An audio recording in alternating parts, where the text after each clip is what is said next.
Hello guys!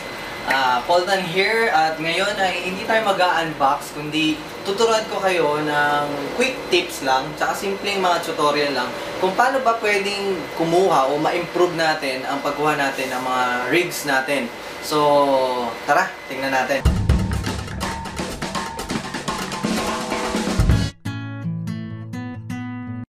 Okay, so ngayon ang video natin, katulad ng sinabi ko sa inyo, tayo ay tuturuan ko lang kayo ng simpleng way para ma-picturean ng maayos ang rigs nyo using your DSLR o kaya pwede rin kayong gumamit ng mga point and shoot na camera.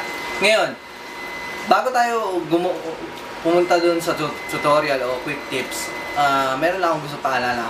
First things first, ang video na ito ay para sa'yo kung ikaw ay beginner or maybe you're an advanced user ng DSLR at gusto mo lang ma-improve ng konti or gusto mo matuto ng higit kung paano kukuha ng pictures, lalo na para sa computer mo, para ma-brag mo sa website, sa mga forums, katulad ng TPC at iba pa. Well, ito ang video para sa'yo. Pero para sa mga negative, mga taong full of negativity or maybe gusto lang mang-bash ng ibang video ng ibang tao, well, please lang back off kasi hindi para sa inyo tong video na to.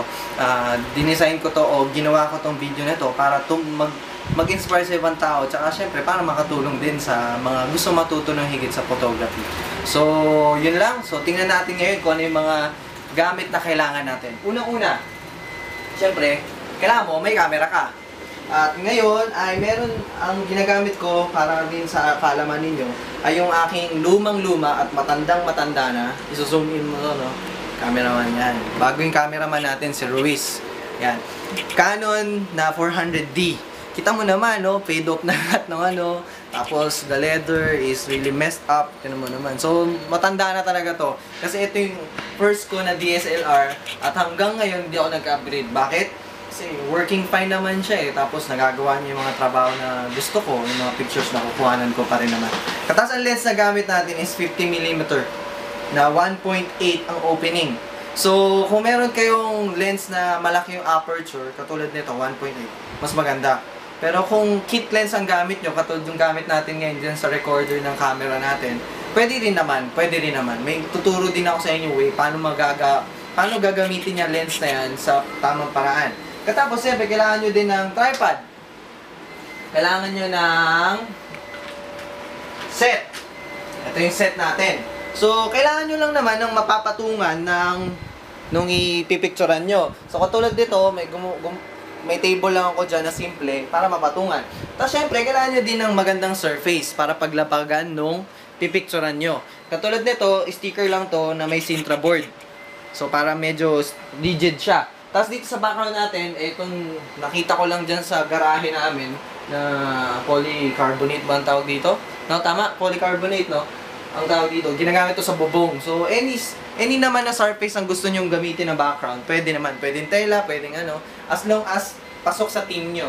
Katapos, yung isa sa pinaka-importante na gusto na kailangan nyo is yung lighting. Ito. Well, ito, nabili ko lang to sa Divisoria. Ayan. Baka nagtataka kayo kasi bakit hindi flash ang gagamitin natin, Poltan? Kasi in-expect ko, flash ang gamitin natin, advanced. Well, gusto kong i-consider yung mga tao na walang gamit na mga high-end na equipment like yung flash. So, ito isa sa mga effective na ginagamit kong lighting. Fluorescent lamp lang ito. Tapos nagkakos na ata ito ng 100 pesos. Kung daw nagkakamali. Sa Divisoria. So, as you can see, nag-install tayo ng tatlo na lights. Ito una, tapos pangalawa at pangatlo. Yung isa yung warm light siya. Ngayon, syempre, kailangan mo din yung product na kukuhanan mo. Katulad nito, ang gamit natin is Asus na Direct CO2 na 6970. Bakit hindi rig ang kukuhanan natin? Kasi masigip ngayon sa setting sa lugar ko ngayon. Kaya hindi tayo magkakasya yung rig natin. Kasi kailangan natin ng malaking background para masakop yung buong rig. So, sa case na to, imagine nyo na lang, ito yung rig, tapos ganito yung scale na kailangan nyo ng background. Para hindi nyo kailangan i-edit yan sa Photoshop, yung pag-erase ng background, kasi it takes time sa totoo lang. So, imagine niyo na lang, ganito yung scale na gagawin nyo, o lakihan nyo lang yung scale kapag rig na talaga yung kukuhanan ninyo. Tapos, syempre, kailangan nyo ng ng electric fan. Kasi pag wala aircon, mainit, di ba? Okay, tapos baka nagtataka kayo, bakit yung fluorescent lamp, paano na-mount sa light stand? Ito nga pala, light stand to, nabibili to sa any photography shop na alam nyo. Pwede rin sa Photo Hub, kung gusto niyo dyan sa Tomas Morato, meron silang branch dyan. So, pwede kayong bumili ng ganito. Mura-mura lang naman ito eh. Ito, nabili ko lang ng 800 ata ito. Tapos, minaskin tape ko na lang yung lamp. Itong fluorescent lamp. Okay, so, mukhang ready na tayo. So, set up na natin. Ngayon yung ating pipicturean. Okay, ngayon, punta muna tayo sa camera setting. Ito yung pinaka-importante sa lahat, yung camera setting. Baka natatamaan ng hangin yung mic nung camera. Okay. So, unang-una sa lahat, ang kailangan nyo tandaan sa menu is dapat mag-shoot kayo ng RAW. Walang ibang dapat kayong gawin kundi mag-shoot ng RAW. Huwag mag-JPEG or mga naka-compress na format ng picture. RAW, kasi mas madali yung i-edit ito. Tsaka mas maganda yung quality ng kulay. Tapos, importante rin, yung kailangan nyo is yung inyong picture style. Sa Canon kasi picture style. Sa Nikon, hindi ko matandaan kung ano. Pero, ito yung setting ko sa picture style. Gusto kong pakita sa inyo. Details. Ayan. Ay, sorry. Ayun. So, right now, makikita nyo. Teka lang, ha? Yan. Tapos, jump details. Ayun. Yung sharpness natin, nakatodo ng 7. So, tinodo ko yung sharpness. So, hanggat maaari, sharp talaga yung picture. Tapos, contrast niya is a little bit pump up dun sa almost 75%. Para at least mas maganda yung contrast ng picture. So, right there sa shot mo na halos na post-process na siya. Patapos, dito naman, saturation, kung gusto nyo patingkarin yung mga pula, yung skin, yung mga brown o yellowish na pwede nyo itaas din yung saturation. Color tone, wag nyo baguhin kasi mag-iiba ang tone ng kulay niyan. Yung baka yung red, maging hindi red. Okay, so ayan na yung isa sa mga tandaan din natin. Katapos, pwede nyo rin gamitin yung white balance. Yung white balance nyo. Ako nakaset na ako sa auto kasi since na hindi naman tayo masyadong advanced dapat dito. Kailangan maintindihan din ng mga ordinary na nagpipicture. So, set nyo lang sa auto, pwede na yan. Katapos, ito lang isa sa mga dapat nating tandaan. Yung ISO 400. Bakit 400? Bakit hindi 100? Kasi, since we're using only fluorescent lamp, hindi tayo nag-use ng flash. Ang problema lang, downside lang kasi sa mga ganitong ilaw, hindi nyo sila nakokontrol. Hindi nyo sila pwedeng lakasan, hindi nyo rin sila pwedeng hinaan. So, as is siya. So, anong dapat anong gawin natin? Yung camera ang i-adjust natin. So, ngayon, ginawa natin 400. Tapos, katulad ng sinabi ko sa inyo, ang gamit ko kasi na opening dito sa lens na to is 1.8. So, tinaas ko lang siya ng konti ng 2.5 para kahit paano, hindi blurred yung shot. Sharp pa rin siya. Pero I suggest na 2.5 o kaya 2.8 o kaya 2.0. Okay, tapos yung shutter speed natin, kung mapapansin nyo, nakaset lang yung shutter speed natin. Depende kasi yan sa camera nyo mismo at sa lighting situation nyo. Sa akin, ang lumalabas, at 45 na bilis, nandun na siya sa below sa normal exposure. Gusto ko yan, na below siya ng konti. Wag lang sagad sa 2. Kahit mga 1 lang, o kaya dyan sa may bago mag-normal exposure sa gitna. Kasi, mas maganda siya, dark siya ng konti. Dark ng konti yung picture. Mas richer yung kulay niya. Kasi pagka lumagpas tayo dyan, fluorescent lang kung gamit natin. Baka nagwa-wash out na sa white. So, ano pa bang kailangan natin? Naka-hook up nga pala siya sa computer para at least pag-shot natin, lalabas agad sa monitor. So, yun lang. So, try natin ngayon na discuss ko naman next sa inyo yung lighting setup. So, ngayon, dumako naman tayo sa light setup. Importante o na malaman ninyo kung anong klase ng light setup natin ngayon. Ang sinetup natin ngayon na lighting is 3 light setup. So, makikita nyo, meron tayo yung front na natin, na ilaw natin. Ito yung pinaka main light natin. Tapos meron tayong highlighter o separator na ilaw. Itong dalawang to. I'm not sure kung anong tawag talaga sa term na yun, pero ako talaga ginagamit. Ewan ko, basta ako ginagamit ko na lang yan. I'm not sure kung ano yung professional na term dyan, pero ang tawag ko dyan is separator na light. Bakit separator light? Kasi ang purpose niyan is to since nakita nyo yung product natin is black, tapos black din yung surface natin, tapos black din yung background natin, may tendency hindi makita yung product pag sinut natin. So ngayon, ang ginagawa ng separation light o separator light to separate the product from the background. So, magkakaroon siya ng highlight sa gilid. Kung makikita nyo, nagkakaroon siya ng highlight dito ng yellowish dito, ng orange. No? Tapos at the same time, dito naman sa kabila, nagkakaroon siya ng highlight dito. Para magbigay siya ng details dun sa texture ng item o ng product. So, mamaya, di-detail ko pa sa inyo na higit kung ano ba, gaano kalaki ang effect pag wala yung dalawang yan. Tapos main light lang, isa lang. So, yun lang. Sige. Okay, so ngayon, we're ready to take the shot. Ngayon, katulad sinabi ko sa inyo kanina, titingnan natin kung ano effect ng picture kapag isa ng ilaw, dalawa ilaw, o tatlong ilaw.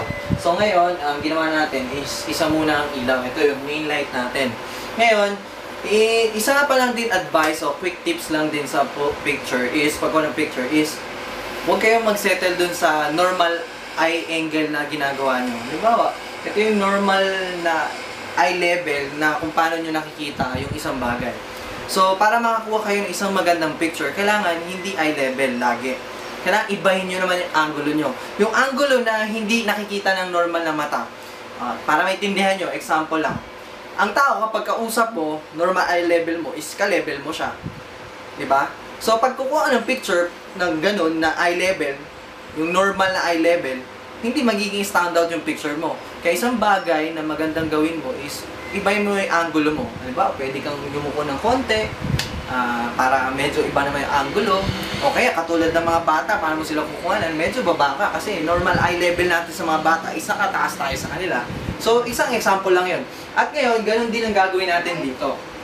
Katulad nito, since na ito ay isang small product at GPU to, usually pag nasa lamesa, normal eye level natin dyan is mataas tayo sa kanya.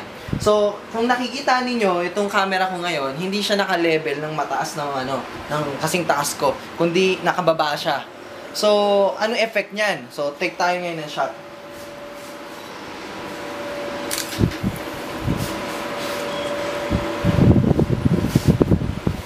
Okay? So, ngayon naka-directa to sa ako, oops, wala, hindi naka-directa. Ito. Camera mo, nakikita ba? Patingin nga. Ayan. So, nakita nyo yung picture. So, nakita nyo naman yung picture. Yan. So, parang pwede na siya, di ba? Kasi meron tayong main light, tapos meron pa rin tayong key light, accent light, yung nandito yung bintana, kung nakikita nyo. So, ngayon, tingnan naman natin kung anong effect kapag dinagdagan natin ng ilaw yan. Dagdagan natin second light.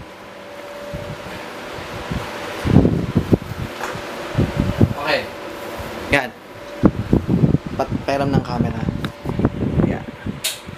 Ruiz, pwede mong tanggalin yung ilaw ulit nito. Ito kanina. Papakita ko lang sa kanila effect nung Okay. So, ito yung eye view ng, tanggalin mo muna sa saksakan yan. Ito yung normal eye view nung kaninang shot natin. Tingnan nyo, kapag kanilagyan natin nung separation light, sinasabi ko sa inyo. Sige, saksak mo, Ruiz. Yan. So, nakita nyo parang nag-add siya ng something dun sa background. At least, nagkaroon siya ngayon ng shade na, ibang shade, ng warm shade dun sa background, na siniseparate niya ngayon yung item dun sa background. So, ngayon naman, try naman natin na mag-add pa ng isa pang light, yung katulad nito, yung nandito, sa likod. Okay. Saksak mo lang yan dyan. Yan. Konekta mo lang dun sa mismong Sorry, medyo masikip yung Makikita nyo ngayon ang giging effect na yan. Ayun. So, nakita nyo ngayon yung effect ng tatlong ilaw. So, ngayon, ito namang isang third light, yung nandyan sa likod, is, ang ginagawa niya is nagkikreate siya ng shade para makita natin yung texture ng mismong item. So, magandang idea yan, o magandang lighting yan, para mapakita natin sa picture yung mismong texture nung surface nung kinukuha na natin. So, parang ang idea lang dyan is concept is, teka lang, bigay ko yung camera kay sige, dito. Di-discuss ko lang. Ang concept kasi niyan is parang billiard lang yan. So, kung nasan yung camera, para malaman nyo kung paano nyo ipi-place yung ilaw dun sa para magkaroon ng shade yung surface ng ano, makita yung texture ng surface ng kinukuhanan nyo, is kung nasa yung camera, kung saan siya tatama at babanda, parang billiard, dun yung ilalagay yung ilaw. Katulad nito, parang B yan eh, oh. Angle lang yun. So parang dito siya, tatama siya dito, tapos ang tama niya, hindi naman papunta dito sa akin. Ang tama niya is pa ganun. Pa B lagi, pa letter B. So katulad nito, ito, pwesto. Para pag kinuhanan niya, dun tatama yung ilaw. Pero kapag kainiba mo kasi yung pwesto niyan, hindi mo makukuha yung katulad ng pinakita ko sa inyo kanina. So, isa yun sa mga tips na pwede kong ibigay sa inyo sa pagpwesto ng lights. Pero walang magagawa kung susundin yun eksakto kung ano yung ginawa ko. Depende pa rin yan sa inyo. Maganda is trial and error kayo. Katulad ng ginagawa ko noon. Trial and error lang. Add kayo ng ilaw, tingnan nyo kung anong epekto. Pagka hindi maganda, palitan nyo, ilipat nyo ng pwesto, hanggang sa makuha nyo yung pinakagusto nyo yung ilaw. Importante, hindi mabura ang detail ng product na kinukuhanan nyo. Okay, so ngayon, mag-take tayo ng sample shot. Magkakaproblema to. Sige, pause mo muna, cameraman. Okay, so we're back at ready na tayo i-take yung shot natin. So, tingnan natin. Importante nga pala may tripod kayo kasi since na mabagal yung shutter speed natin, may chance na mag-blurry yung shot nyo. So, importante meron kayong tripod o kaya meron kayong upuan or lamesa na pwedeng pagpatungan na sturdy para hindi gumagalaw yung camera pag nagtitake kayo ng shot. Okay, so ngayon nakita nyo dito sa pakita natin cameraman. Okay? So, ito yung kaninang kinuha na natin na without using the two lights, main light lang, tapos yung ilaw na nanggagaling sa bintana. So, nakita nyo, parang okay naman siya, decent naman siya, pero parang para sa view ng mga gusto pa ng higit sa pictures nila, parang normal lang masyado.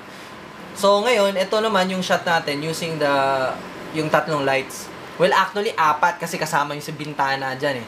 So, kumpara dun sa kanina, anong sa tingin nyo mas improve? Di ba parang nagkaroon ngayon ng highlight dito sa harapan mismo ng yung subject natin. Katapos nakita nyo ngayon yung pinaka-detail talaga nung shroud, no? Without the light nga na separation light, yung dalawang light na yan, hindi natin masyadong makikita yan. Unlike dito, halos parang kakulay niya yung background. Tapos ito, hindi mo makita yung shade niya dito, yung texture niya. So talagang nakita natin yung improvement ng picture. Tapos nga pala, pagka nagsashot din kayo, isa sa mga dapat yung tingnan din yung histogram. Ito yung histogram. Dito yung makikita kung correct ba yung exposure nung shot nyo. So, as of the moment, mukhang normal naman. Kasi importante yan, parang bundok yan. Yan. Ito yung light, ito yung dark. Ito yung part na dark, ito yung light na part. Nakabundok siya. Ibig sabihin, medyo nasa little bit lang siya ng light, pero normal siya. Halos nasa gitna kasi siya eh. Masama kasi yan kapag nandito yung bundok o kaya nandito yung bundok. Dito pwedeng wash out, panay puti lang makikita dyan. Hindi na makita yung detail nung subject. Dito naman, sobrang dilim, hindi na makita yung subject. So, pag nasa middle yung mountain na yan, okay yun, ibig sabihin nun. Okay, so, I hope na nakatulong ng konti itong maiksi na tutorial natin sa pag-picture. Pwede kayo mag-experiment pa ng lighting. Kung wala kayong ilaw na ganito, pwede naman kayo mag-try ng mga lamp ninyo. Importante lang is soft light ang gamitin ninyo, wag spotlight. Kasi pag spotlight ginagamit nyo, yung shadow niya masyadong dark, masyadong strong.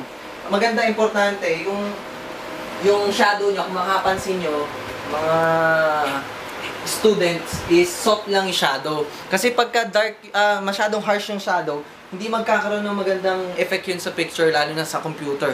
So, go for soft light.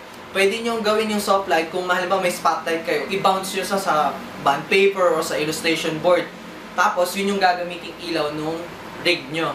So, ano pa ba? Ayun, I wanna see yung mga itatry nyong pagkuha ng picture. Tingnan natin kung makakatulong ba itong tutorial na ito.